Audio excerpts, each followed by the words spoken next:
ನಮಸ್ಕಾರ ಸ್ನೇಹಿತರೆ, ಮಹಾಚಂದ್ರ ಯೂಟ್ಯೂಬ್ ಚಾನಲ್ಗೆ ಮತ್ತೊಮ್ಮೆ ಆತ್ಮೀಯವಾದಂತಹ ಸ್ವಾಗತ.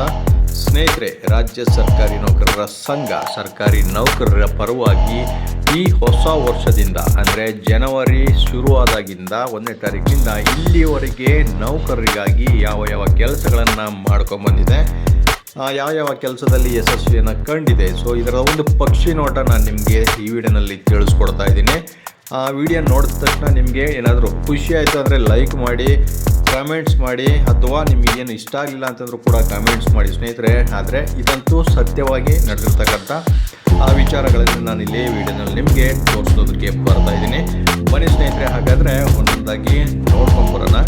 ಪ್ರಥಮವಾಗಿ ಸರ್ಕಾರಿ ನೌಕರರಿಗೆ ಖಾದಿ ವಸ್ತ್ರ ಕುರಿತು ನೋಡಿ, ಕಾರ್ಯದರ್ಶಿಗಳಾದಂತಹ ಡಾಕ್ಟರ್ ಶಾಲಿನಿ ರಜನೀಶ್ ಅವರನ್ನು ಭೇಟಿ ಮಾಡಿ ಮೊದಲ ಶನಿವಾರ, ಪ್ರತಿ ತಿಂಗಳ ಮೊದಲ ಶನಿವಾರ ಖಾದಿ ಬಟ್ಟೆಯನ್ನು ಧರಿಸೋ ರೀತಿ ಮಾಡಿದರು. ಮತ್ತು ಕಟ್ಟಡಕ್ಕೆ ಅನುದಾನ, ಸರ್ಕಾರಿ ಕಟ್ಟಡಕ್ಕೆ ಅನುದಾನವನ್ನು ಒದಗಿಸುವಂಥ ಸಂಬಂಧವಾಗಿ ಲೋಕೋಪಯೋಗಿ ಸಚಿವರಾದಂತಹ ಸತೀಶ್ ಜಾರಕಿಹೊಳಿ ಅವರನ್ನು ಕೂಡ ಭೇಟಿ ಮಾಡಿ ಅನುದಾನವನ್ನು ಬಿಡುಗಡೆ ಮಾಡಲಿಕ್ಕೆ ಒಂದು ವ್ಯವಸ್ಥೆಯನ್ನು ಮಾಡಿ ಬಂದಿದ್ದಾರೆ. ಹಾಗೆ ಮತ್ತೆ ನೋಡೋದಾದರೆ ಮುದ್ರಾಂಕ ಮತ್ತು ನೋಂದಣಿ ಇಲಾಖೆಯ ಮುಲ್ಲೈ ಮುಹ್ಲಿನ್ IAS ಅಧಿಕಾರಿಗಳನ್ನು ಕೂಡ ಭೇಟಿ ಮಾಡಿ ಆ ಇಲಾಖೆಯಲ್ಲಿರ್ತಕ್ಕಂಥ ಆಗು ಹೋಗುಗಳ ಬಗ್ಗೆ ಚರ್ಚೆಯನ್ನು ನಡೆಸಿ ಆ ನೌಕರರಿಗೆ ಅನುಕೂಲವಾಗೋ ರೀತಿಯಲ್ಲಿ ಒಂದು ಚರ್ಚೆಯನ್ನು ಮುಗಿಸಿ ಬಂದಿದ್ದಾರೆ ಸ್ನೇಹಿತರೆ, ಯಶಸ್ವಿಯಾಗಿ. ಹಾಗೆ ಕಂಪ್ಯೂಟರ್ ಸಾಕ್ಷರತಾ ಪರೀಕ್ಷೆಯಲ್ಲಿ ಯಾರ್ಯಾರು ಉತ್ತೀರ್ಣ ಆಗಿಲ್ವೋ ಅವ್ರಿಗೆ ಈ ವರ್ಷದ ಡಿಸೆಂಬರ್ವರೆಗೆ ಒಂದು ಕಾಲಾವಕಾಶವನ್ನು ವಿಸ್ತರಿಸಿ ಅವಧಿಯನ್ನು ವಿಸ್ತರಿಸುವ ರೀತಿ ಒಂದು ಆದೇಶವನ್ನು ಹೊರಡಿಸುವಂತೆ ಮಾಡಿ ಬಂದಿದ್ದಾರೆ.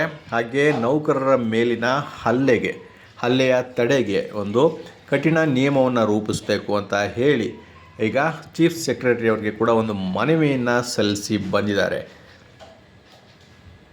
ಹಳೆ ಪಿಂಚಣಿ ವ್ಯವಸ್ಥೆಯ ಮರು ಜಾರಿಗಾಗಿ ಮನವಿಯನ್ನು ಸಲ್ಲಿಸಿ ಬಂದಿರತಕ್ಕಂಥದ್ದು ಸ್ನೇಹಿತರೆ. ಅದು ಕೂಡ NPS ಸಮಿತಿಯ ಅಧ್ಯಕ್ಷರಿಗೆ ಅವರು ವರದಿಯನ್ನು ಸರ್ಕಾರಕ್ಕೆ ಆದಷ್ಟು ಬೇಗ ಸಲ್ಲಿಸಲಿ ಅಂತ.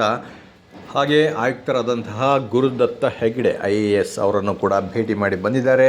ಆರೋಗ್ಯ ಇಲಾಖೆಯಲ್ಲಿರ್ತಕ್ಕಂಥ ಹಲವಾರು ತೊಂದರೆಗಳ ಬಗ್ಗೆ ಅವರ ಬಳಿ ಚರ್ಚೆಯನ್ನು ಮಾಡಿ ಅಲ್ಲಿನ ನೌಕರರಿಗೆ ಅನುಕೂಲವಾಗೋ ರೀತಿ ಒಂದು ಪರಿಹಾರವನ್ನು ರೂಪಿಸಿದ್ದಾರೆ ಸ್ನೇಹಿತರೆ. ಹಾಗೆ HRMS ತಂತ್ರಾಂಶದಲ್ಲಿರ್ತಕ್ಕಂಥ ದೋಷಗಳನ್ನು ಸರಿಪಡಿಸಿ ಆನ್ಲೈನ್ನಲ್ಲಿ ಸುಸೂತ್ರವಾಗಿ ಪ್ರತಿಯೊಂದು ಕೆಲಸವನ್ನು ಮಾಡ್ಕೊಂಡು ಹೋಗೋ ರೀತಿ ಒಂದು ಮಾಡಬೇಕು ಅಂತ ಹೇಳಿ ಒಂದು ಯೋಜನಾ ಅಧ್ಯಕ್ಷರನ್ನು ಭೇಟಿ ಮಾಡಿ ಬಂದಿದ್ದಾರೆ. ಹಾಗೆ ಕಂದಾಯ ಇಲಾಖೆಯಲ್ಲಿರ್ತಕ್ಕಂಥ ಸಮಸ್ಯೆಗಳ ಬಗ್ಗೆ ಕೂಡ ಆ ಇಲಾಖೆಯ ಮುಖ್ಯಸ್ಥರನ್ನು ಭೇಟಿ ಮಾಡಿ ಹಲವಾರು ವಿಚಾರಗಳ ಬಗ್ಗೆ ಚರ್ಚೆಯನ್ನು ಮಾಡಿ ಬಂದಿರತಕ್ಕಂಥದ್ದು ಸ್ನೇಹಿತರೆ. ನೋಡಿ, OTP ಇಲ್ಲದೇ ಎಲ್ಲ ಕೆಲಸಗಳು ನಡೆಯೋ ರೀತಿ ಮಾಡಬೇಕು ಅಂತ ಹೇಳಿ ಬಂದಿದ್ದಾರೆ ಸ್ನೇಹಿತರೆ.